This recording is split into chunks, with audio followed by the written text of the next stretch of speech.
नमस्कार दोस्तों, कैसे हैं आप लोग। उम्मीद है आप सभी अच्छे होंगे।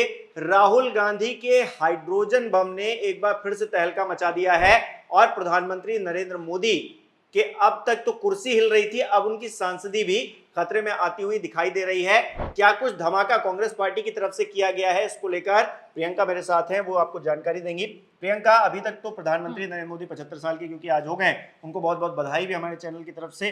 और ऐसे में कहा यह जा रहा था कि वो इस्तीफा दे देंगे, हालांकि इस्तीफा तो नहीं दिया, लेकिन राहुल गांधी ने कुछ खेल कर दिया है, उनकी पार्टी ने कुछ खेल कर दिया है। जरा हमारे दर्शकों को बताइए कि क्या हुआ है असल में। जैसा कि आप जानते हैं हिमांशु, खबर तो पहले ही निकलकर सामने आ गई थी कि 17 सितंबर को राहुल गांधी हाइड्रोजन बम फोड़ने की तैयारी में हैं। अब उसी हाइड्रोजन बम को लेकर एक खुलासा हुआ है और इस खुलासे ने गुजरात लॉबी, मोदी सरकार और मोदी की कुर्सी को हिला कर रख दिया है। आपको बता दें हिमांशु, जहां एक तरफ राहुल गांधी बड़ी प्रेस कॉन्फ्रेंस की तैयारी कर रहे हैं, वहीं इन सब के बीच चुनाव आयोग के आंकड़ों ने मोदी सरकार की नींव को हिला कर रख दिया है। जैसा कि आप जानते हैं कि वाराणसी में प्रधानमंत्री नरेंद्र मोदी के संसदीय क्षेत्र को लेकर पहले ही दावा किया जाता है कि यहां पर वोटों की चोरी हुई है, धांधली हुई है।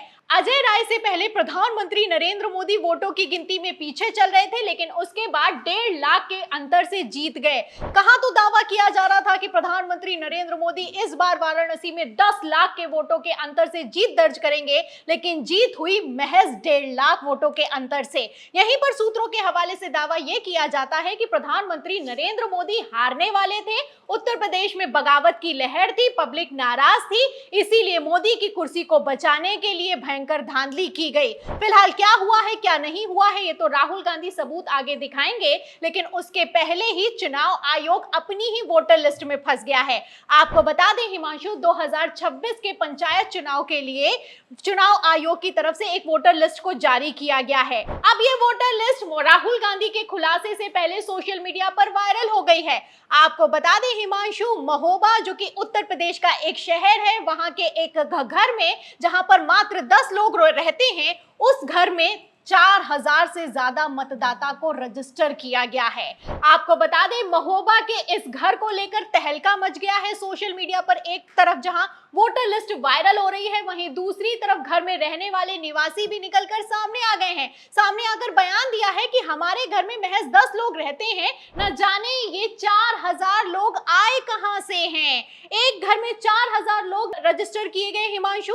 वहीं दूसरी तरफ मैं आपको बता दूं कि जो मकान नंबर 996 है, वहां पर 243 वोटर रजिस्टर हैं। 997 मकान नंबर में 185 वोटर रजिस्टर हैं। मतलब मुस्लिम, हिंदू, सिख, ईसाई सब एक साथ रहता है और सारे के सारे एक साथ वोट करते हैं। 3 कमरे के मकान में 4000 से ज्यादा लोग रहते हैं, ये कहना है चुनाव आयोग का। फिलहाल इस वोटर लिस्ट को लेकर मैं आपको बता दूं, जैसे ही कांग्रेस ने सबूत दिखाए, खलबली मच गई। चुनाव आयोग भाग खड़ा हुआ है। जो एआई तकनीक के जरिए ये वोटर लिस्ट को लेकर सर्वे किया गया है, इसकी पोल पट्टी खुल गई है।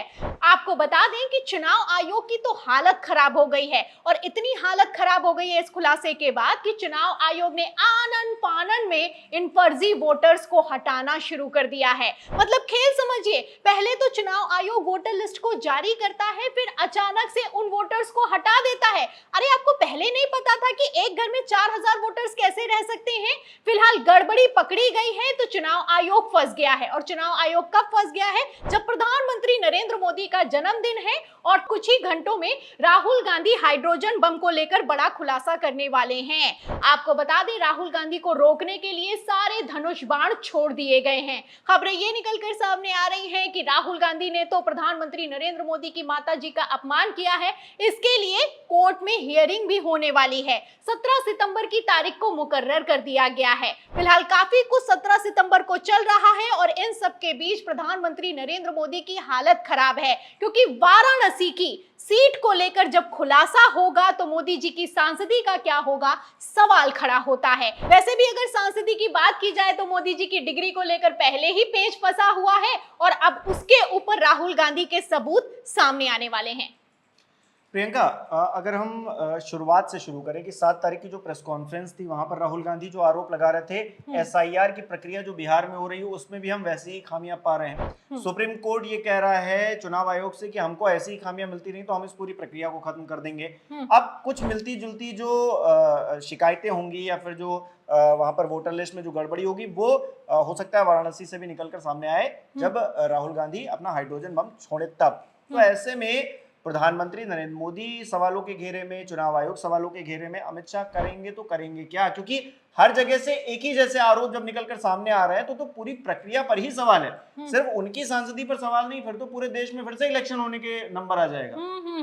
होने को कुछ भी हो सकता है हिमांशु। और यहाँ पर देखा जाए तो अमित शाह ने भी अब हाथ खड़े कर दिए हैं। अमित शाह के भी हाथ से बात निकलती हुई नजर आ रही है। आपको बता दें हिमांशु, अमित शाह का खुद का दिया गया बयान सोशल मीडिया पर वायरल है जिसमें उन्होंने कह दिया था कि 75 का होने पर टिकट नहीं दिया जाएगा, 75 का होने पर इस्तीफा दे देना चाहिए, 75 का होने पर कुर्सी छोड़ देनी चाहिए। फिलहाल बाद में अमित शाह ने डैमेज कंट्रोल किया जब मोदी जी का मामला निकलकर सामने आया, लेकिन अब डैमेज कंट्रोल करने से कुछ नहीं होने वाला है क्योंकि मुरली मनोहर जोशी से लेकर आडवाणी कितने दिग्गज नेताओं को साइडलाइन कर दिया, कैसे मोदी शाह ने अपनी मनमानी चलाई बहुमत की सरकार में, ये किसी से छुपा हुआ नहीं है। सूत्रों के हवाले से दावा यहां तक किया जाता है कि मुरली मनोहर जोशी तो अपना संसदीय क्षेत्र वाराणसी छोड़ने तक के लिए नहीं तैयार थे, तभी ये 75 का फॉर्मूला लाया गया और मुरली मनोहर जोशी को ठिकाने लगाया गया। मतलब आप देख सकते हैं कि किस तरीके से अब कर्मा ही बैकफायर कर रहा है। आपको बता दें हिमांशु, इतना भर बस नहीं है।